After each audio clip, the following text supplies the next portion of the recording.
திருவழிபாடு ஆண்டின் பொதுக்காலம் 8ஆம் வாரம் சனிக்கிழமை காலை புகழ் மாலை. ஆண்டவரே, எங்கள் இதழ்களை திறந்தருளும். நாங்களும் உம்மை புகழ்ந்திடுவோம். தந்தைக்கும் மகனுக்கும் தூய ஆவிக்கும் ஆட்சி உண்டாவதாக. தொடக்கத்தில் இருந்தது போல இப்போதும் எப்பொழுதும் என்றென்றும் இருப்பதாக. ஆமீன். அல்லேலூயா. அழைப்பு பல்லவியும் அழைப்பு திருப்பாடலும். ஆண்டவரது குரலுக்கு செவி கொடுத்து அவரது அமைதிக்குள் நுழைவோம். ஆண்டவரது குரலுக்கு செவி கொடுத்து அவரது அமைதிக்குள் நுழைவோம். வாருங்கள், ஆண்டவரை புகழ்ந்து பாடுங்கள். நமது மீட்பின் பாறையை போற்றி ஆர்ப்பரியுங்கள். அவர் திருமுன் நன்றியுடன் செல்வோம். புகழ் பாக்களால் அவரை போற்றி அகமகிழ்வோம். ஏனெனில் ஆண்டவர் மாண்புமிகு இறைவன், அனைத்து தெய்வங்களுக்கும் அனைத்திற்கும் மேலான பேரரசர். பூ உலகின் ஆழ்பகுதிகள் அவர் தம் கையில் உள்ளன. மலைகளின் கொடுமுடிகளும் அவருக்கே உரியன. கடலும் அவருடையதே, அவரே அதை படைத்தார். உலர்ந்த தரையும் அவர் கைகளை உருவாக்கின. வாருங்கள், தாழ்பணிந்து அவரை தொழுவோம். நம்மை உருவாக்கிய ஆண்டவர் முன் முழந்தாளிடுவோம். அவரை நம் கடவுள், நாமோ அவரது மேய்ச்சலின் மக்கள். நாம் அவர் பேணி காக்கும் ஆடுகள். இன்று நீங்கள் அவரது குரலுக்கு செவி கொடுத்தால் எத்துணை நலம். அன்று மெரிபாவிலும் பாலை நிலத்தில் மாசாவிலும் செய்தது போல உங்கள் இதயத்தை கடினப்படுத்தி கொள்ளாதீர்கள். அங்கே உங்கள் மூதாதையர் என்னை சோதித்தனர். என் செயல்களை கண்டிருந்தும் என்னை சோதித்து பார்த்தனர். 40 ஆண்டளவாய் அந்த தலைமுறை எனக்கு வெறுப்பூட்டியதால் நான் உரைத்தது. அவர்கள் உறுதியற்ற உள்ளம் கொண்ட மக்கள், என் வழிகளை அறியாதவர்கள். எனவே நான் சினமுற்று, நான் அழைக்கும் இளைப்பாற்றிய நாட்டிற்குள் நுழையவே மாட்டார்கள் என்று ஆணையிட்டு கூறினேன். தந்தைக்கும் மகனுக்கும் தூய ஆவிக்கும் ஆட்சி உண்டாவதாக. தொடக்கத்தில் இருந்தது போல இப்போதும் எப்பொழுதும் என்றென்றும் இருப்பதாக. ஆமீன். ஆண்டவரது குரலுக்கு செவி கொடுத்து அவரது அமைதிக்குள் நுழைவோம். ஆண்டவரது குரலுக்கு செவி கொடுத்து அவரது அமைதிக்குள் நுழைவோம். பாசுரம். மீண்டும் மற்றொரு நாளிதோ விடிந்தது. ஆண்டவன் புகழை ஆர்வமாய் பாடி நிறைந்த உளத்துடன் உயர்ந்த குரலில் கிறிஸ்துவை போற்றி நன்றி நவில்வோம். அவர் வழியாகவே அனைத்தும் உண்டாயின. அவரே இரவையும் பகலையும் அமைத்தார். அவரே நமக்கு உண்மை ஒளியாம். அவரே நமக்கு நிலையான ஒளியாம். நேயரம் வேண்டலேற்பீர் தந்தாய். உயர்நிலை வீற்றிருக்கும் மகனும் அச்சம் அகற்றும் ஆவியருடன் இச்சகம் என்றும் ஆளுகவே. ஆமீன். உன்னதரே, உமது பெயரை புகழ்ந்து பாடுவது நன்று. காலையில் உமது பேரன்பையும் எடுத்துரைப்பது நன்று. உன்னதரே, உமது பெயரை புகழ்ந்து பாடுவது நன்று. காலையில் உமது பேரன்பையும் எடுத்துரைப்பது நன்று. ஆண்டவருக்கு நன்றி உரைப்பது நன்று. உன்னதரே, உமது பெயரை புகழ்ந்து பாடுவது நன்று. காலையில் உமது பேரன்பையும் இரவில் உமது சொல்லுறுதியையும் 10 நரம்பு வீணையோடும் தம்புரு சுரமண்டல இசையோடும் எடுத்துரைப்பது நன்று. ஏனெனில் ஆண்டவரை உம் வியத்தகு செயல்களாய் என்னை மகிழ்வித்தீர். உம் செயல்களை குறித்து நான் மகிழ்ந்து பாடுவேன். ஆண்டவரை, உம் செயல்கள் எத்துணை மேன்மையானவை. உம் எண்ணங்கள் எத்தனை ஆழமானவை. அறிவொளிகள் இவற்றை அறிவதில்லை. மூடர் இவற்றை உணர்வதில்லை. பொல்லார் புல்லை போன்று செழித்து வளரலாம். தீமை செய்வோர் அனைவரும் பூத்து குலுங்கலாம். ஆனால் அவர்கள் என்றும் அழிவுக்கு உரியவரே. நீரோ ஆண்டவரை என்றுமே உயர்ந்தவர். ஏனெனில் ஆண்டவரை, உம் எதிரிகள் அழிந்தே போவார்கள். தீமை செய்வோர்கள் அனைவரும் சிதறுண்டு போவார்கள். காட்டு எருமையின் வலிமையை எனக்கு அளித்தீர். புது எண்ணெயை என்மேல் பொழிந்தீர். என் எதிரிகளின் வீழ்ச்சியை என் கண்கள் கண்டன. எனக்கு எதிரான பொல்லாக்கு நேரிட்டது என் காதுகள் கேட்டன. நேர்மையாளர் பேரெச்சென செழித்தோங்குவர். லெபனோனின் கேதுருவென தலை தோங்குவர். ஆண்டவரின் இல்லத்தில் நடப்பட்டோ நம் கடவுளின் கோவில் முற்றங்களில் செழித்தோங்குவர். முதிர் வயதிலும் அவர்கள் கனி தருவார்கள். செழுமையும் பசுமையுமாய் என்றும் இருப்பார்கள். ஆண்டவர் நேர்மை உள்ளவர். அவரே என் பாறை. அவரிடம் அநீதி ஏதும் இல்லை என்று அவர்கள் அறிவிப்பார்கள். தந்தைக்கும் மகனுக்கும் தூய ஆவிக்கும் ஆட்சி உண்டாவதாக. தொடக்கத்தில் இருந்தது போல இப்போதும் எப்போதும் என்றென்றும் இருப்பதாக. ஆமீன். உன்னதரே, உமது திருப்பெயரை புகழ்ந்து பாடுவது நன்று. காலையில் உமது பேரன்பையும் எடுத்துரைப்பது நன்று. உன்னதரே, உமது திருப்பெயரை புகழ்ந்து பாடுவது நன்று. காலையில் உமது பேரன்பையும் எடுத்துரைப்பது நன்று. நான் உங்களுக்கு புதிய இதயத்தை அருள்வேன். புதிய ஆவியை உங்களுக்குள் புகுத்துவேன். நான் உங்களுக்கு புதிய இதயத்தை அருளுவேன். புதிய ஆவியை உங்களுக்குள் புகுத்துவேன். நான் உங்களை வேற்றினத்தாரிடமிருந்து அழைத்து பல நாடுகளிடையே கூட்டி சேர்த்து உங்கள் சொந்த நாட்டிற்கு திரும்ப கொணர்வேன். நான் தூய நீரை உங்கள் மேல் தெளிப்பேன். நீங்கள் உங்கள் எல்லா அழுக்கிலிருந்தும் தூய்மையாவீர்கள். உங்கள் எல்லா சிலை வழிபாட்டு தீட்டையும் அகற்றுவேன்.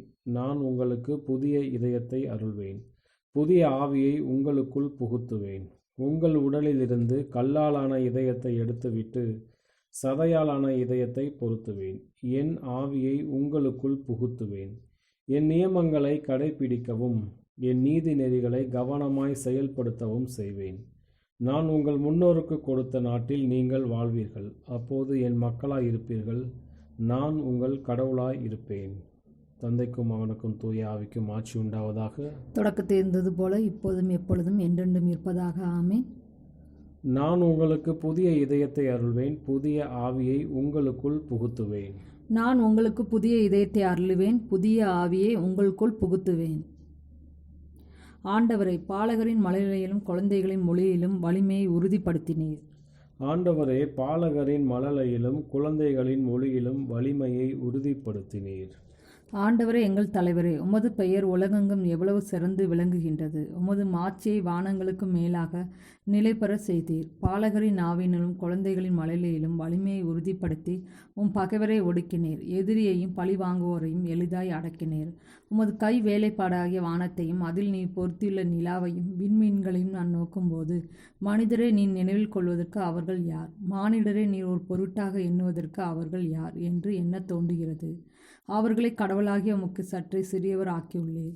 மாட்சியையும் மேன்மையும் அவர்களுக்கு முடியாக சூட்டியுள்ளீர். உமது கை படைத்தவற்றை அவர்கள் ஆளும்படி செய்துள்ளீர். அனைத்தையும் அவர்கள் பாதங்களுக்கு கீழ்ப்படுத்தி உள்ளீர். ஆடு மாடுகள் எல்லா வகையான காட்டு விலங்குகள் அனைத்தும் அவர்களுக்கு பணிய வைத்தீர். வானத்து பறவைகள், கடல் மீன்கள், ஆழ்கடலில் நீந்தி செல்லும் உயிரினங்கள் அனைத்தையும் அவர்களுக்கு கீழ்ப்படுத்தி உள்ளீர். ஆண்டவரே எங்கள் தலைவரே, உமது பெயர் உலகெங்கும் எவ்வளவு சிறந்து விளங்குகின்றது. தந்தைக்கும் மகனுக்கும் தூய ஆவிக்கும் ஆட்சி உண்டாவதாக. தொடக்கத்தில் இருந்தது போல இப்போது எப்போது என்றென்றும் இருப்பதாக. ஆமென். ஆண்டவரே, பாலகரின் மழலையிலும் குழந்தைகளின் மொழியிலும் வலிமையை உறுதிப்படுத்தினீர். ஆண்டவரே, பாலகரின் மழலையிலும் குழந்தைகளின் மொழியிலும் வலிமையை உறுதிப்படுத்தினீர். பேதுரு எழுதிய 2ஆம் திருமுகத்திலிருந்து வாசகம். அவர் வாக்களித்தபடியே நீதி குடிகொண்டிருக்கும் புதிய விண்ணுலகமும் புதிய மண்ணுலகமும் வரும் என நாம் எதிர்பார்த்து கொண்டிருக்கிறோம். ஆகவே அன்பார்ந்தவர்களே, இவற்றை எதிர்பார்த்திருக்கும் உங்களை அவர் மாசு மறுவற்றவர்களாய் நல்லுறவு கொண்டவர்களாய் காணும் வகையில் முழு முயற்சி செய்யுங்கள். நம் ஆண்டவரின் பொறுமையை மீட்பு என கருதுங்கள். ஆண்டவரின் அருள்வாக்கு. இறைவனுக்கு நன்றி. நான் உம்மை புகழும்போது என் இதழ்கள் பேர் வகை கொள்ளும். நான் உம்மை புகழும்போது என் இதழ்கள் பேர் வகை கொள்ளும். என் நான் உம் நீதியை எடுத்துரைக்கும். நான் உம்மை புகழும்போது என் இதழ்கள் பேர் வகை கொள்ளும். தந்தைக்கும் மகனுக்கும் தூய ஆவிக்கும் ஆட்சி உண்டாவதாக. நான் உம்மை புகழும்போது என் இதழ்கள் பேர் வகை கொள்ளும். முதல் வாசகம். யோபு நூலிலிருந்து வாசகம். பேசாதிருங்கள், என்னை பேச விடுங்கள். எனக்கு எது வந்தாலும் வரட்டும். என் சதையை என் பற்களிடையே ஏன் வைத்து கொள்ள வேண்டும்? என் உயிரை என் கைகளால் ஏன் பிடித்து கொள்ள வேண்டும்? அவர் என்னை கொன்றாலும் கொல்லட்டும். இருப்பினும் என் வழிகள் குற்றமற்றவை என எடுத்துரைப்பதில் நான் தளரேன். இதுவே எனக்கு மீட்பு ஆகலாம். ஏனெனில் இறைப்பற்றில்லாதார் அவர் முன் வர முடியாது. என் வார்த்தையை கவனித்து கேளுங்கள். என் கூற்று உங்கள் செவிகளில் ஏறட்டும். இதோ இப்பொழுது என் வழக்கை வகைப்படுத்தி வைத்தேன். குற்றமற்றவன் என மெய்ப்பிக்கப்படுவேன் என்று அறிவேன். இறைவா, நீர்தாமோ எனக்கு எதிராய் வழக்காடுவது? அவ்வாறாயின் இப்போதே வாய் போத்தி உயிர் நீப்பேன். எனக்கு 2 செயல்களை மட்டும் செய்யும். அப்போது உமது முகத்திலிருந்து ஒளிய மாட்டேன். உமது கையை என்னிடமிருந்து எடுத்துவிடும். உம்மை பற்றிய திகில் என்னை கலங்கடிக்காதிருக்கட்டும். பின்னர் என்னை கூப்பிடும், நான் விடையளிப்பேன். அல்லது என்னை பேசவிடும், பின் நீர் மறுமொழி அருளும். என்னுடைய குற்றங்கள் தீமைகள் எத்தனை! என் மீறுதலையும் தீமையையும் எனக்கு உணர்த்தும். உம்முகத்தை ஏன் மறைக்கின்றீர்? பகைவனாய் என்னை ஏன் கருதுகின்றீர்? காற்றடித்த சறுக்கை பறக்கடிப்பீரோ? காய்ந்த கூலத்தை கடிது விரட்டுவீரோ? கசப்பானவற்றை எனக்கு எதிராய் எழுதுகின்றீர். என் இளமையின் குற்றங்களை எனக்கு உடைமையாக்குகின்றீர்.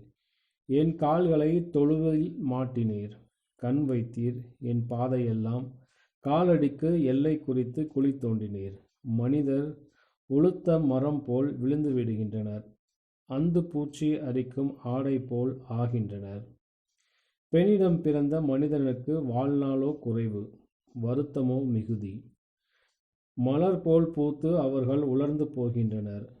நிழல் போல் ஓடி அவர்கள் நிலையற்று போகின்றனர்.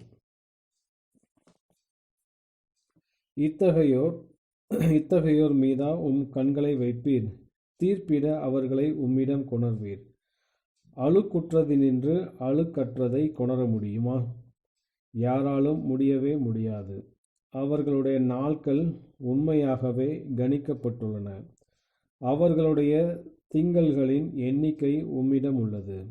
அவர்கள் கடக்க இயலாத எல்லையை குறித்தீர். எனவே அவர்களிடமிருந்து பார்வையை திருப்பும். அப்பொழுது கூலியாட்கள் தம் நாள் முடிவில் இருப்பது போல் அவர்கள் ஓய்ந்து மகிழ்வர். மரத்திற்காவது நம்பிக்கையுண்டு, அது தரிக்கப்பட்டால் மீண்டும் துளிர்க்கும். அதன் குருத்துகள் விடாது துளிர்க்கும்.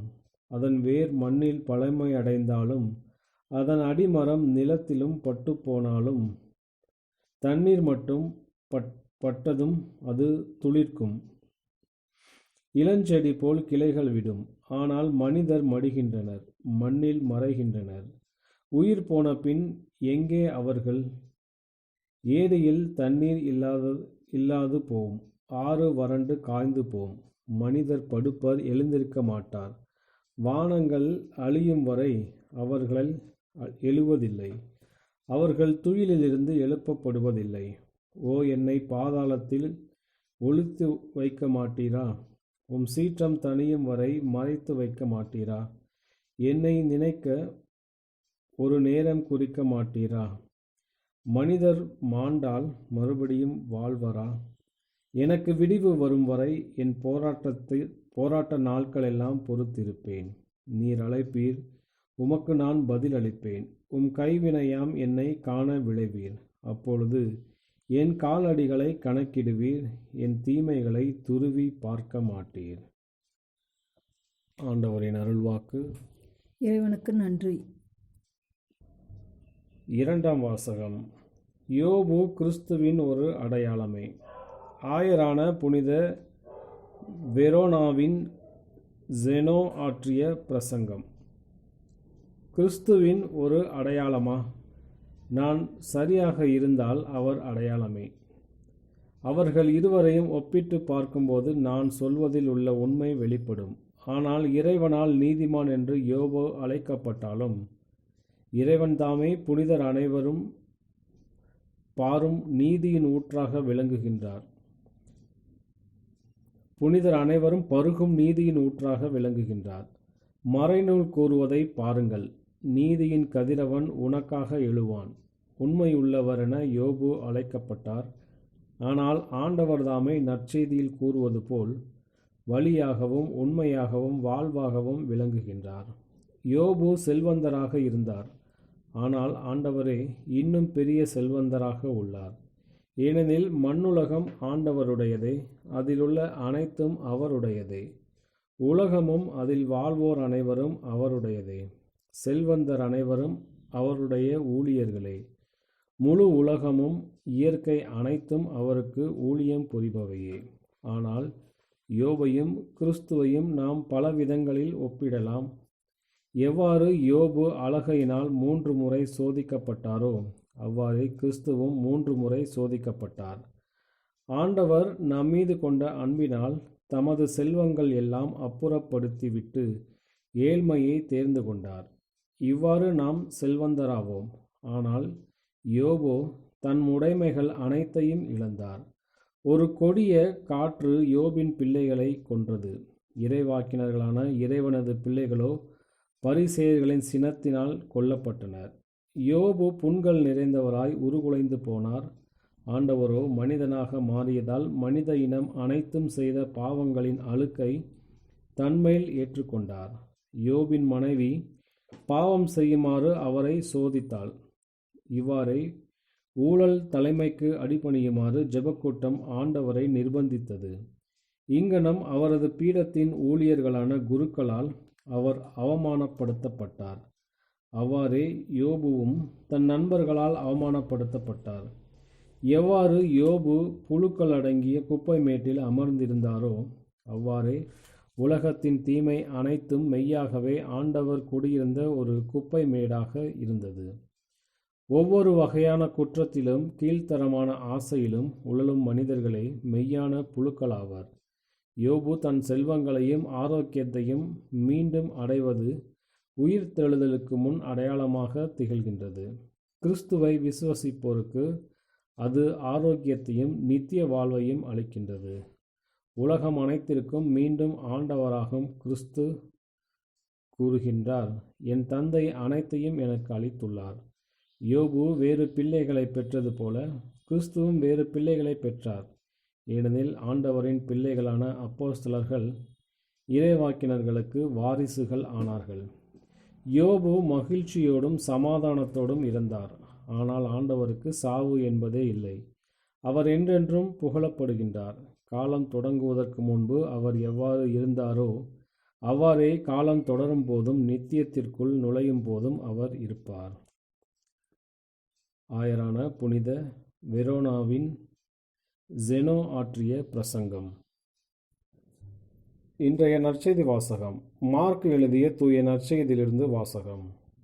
அக்காலத்தில் இயேசுவும் அவருடைய சீடர்களும் மீண்டும் எருசலேமுக்கு வந்தார்கள்.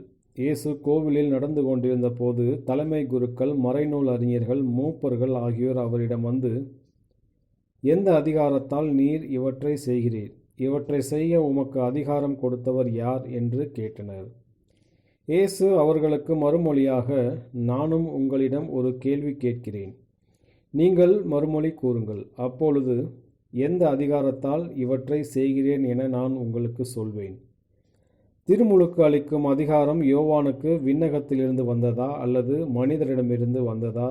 எனக்கு பதில் சொல்லுங்கள் என்றார். அவர்கள், விண்ணகத்திலிருந்து வந்தது என்போமானால் பின் ஏன் அவரை நம்பவில்லை என கேட்பார். எனவே மனிதரிடமிருந்து வந்தது என்போமா என்று தங்களிடையே பேசிக்கொண்டிருந்தார்கள். ஆனால் மக்கள் அனைவரும் யோவானை ஓர் இறைவாக்கினராக கருதியதால் அவர்களுக்கு அஞ்சினார்கள். எனவே அவர்கள் இயேசுவிடம், எங்களுக்கு தெரியாது என்று பதிலுரைத்தார்கள். இயேசுவும் அவர்களிடம், எந்த அதிகாரத்தால் இவற்றை செய்கிறேன் என்று நானும் உங்களுக்கு கூற மாட்டேன் என்றார். ஆண்டவரின் அருள்வாக்கு. கிறிஸ்துவே உமக்கு புகழ். சக்கரியாவின் பாடலும் முன்மொழியும். ஆண்டவரே, எங்கள் கால்களை அமைதி வழியில் நடக்க செய்தரலாம். ஆண்டவரே, எங்கள் கால்களை அமைதி வழியில் நடக்க செய்தருளும். இஸ்ரேலின் கடவுளாகிய ஆண்டவரை போற்றுவோம். ஏனெனில் அவர் தம் மக்களை தேடி வந்து விடுவித்தருளினார்.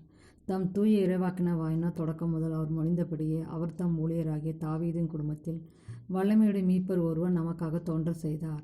நம் பகரிடந்தும் நம்மை வெறுப்பர் அனைவரும் பிடிவிருந்து நம்மை மீட்பார். அவர் நம் மூதாதையருக்கு இரக்கம் காட்டி தமது தூய உடன்படிக்கையின் நம் தந்தையாகிய ஆபிரகாமுக்கு அவர் இட்ட ஆணையை நிறைவேற்ற நினைவு கூர்ந்தார். இவ்வாறு நாம் பகைவரின் பிடியிலிருந்து விடுவிக்கப்பட்டு தூய்மையோடும் நேர்மையோடும் வாழ்நாள் எல்லாம் அச்சமின்றி அவர் திருமுன் பணி செய்யுமாறு வழிவகுத்தார்.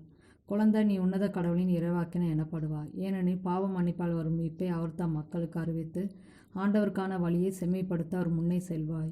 இருளிலும் இறப்பின் பிடியில் இருப்போருக்கு ஒளி தரவும், நம்முடைய கால்களை அமைதி வழியில் நடக்க செய்யவும், நம் கடவுளின் பரிவுள்ளத்தாலும் இரக்கத்தாலும் விண்ணிலிருந்து விடியல் நம்மை தேடி வருகிறது. தந்தைக்கும் மகனுக்கும் தூய ஆவிக்கும் ஆட்சி உண்டாவதாக. தொடக்கத்தில் இருந்தது போல இப்போதும் எப்போதும் என்றென்றும் இருப்பதாக. ஆமீன். ஆண்டவரே, எங்கள் கால்களை அமைதி வழியில் நடக்க செய்தரலாம். ஆண்டவரே, எங்கள் கால்களை அமைதி வழியில் நடக்க செய்தருளும்.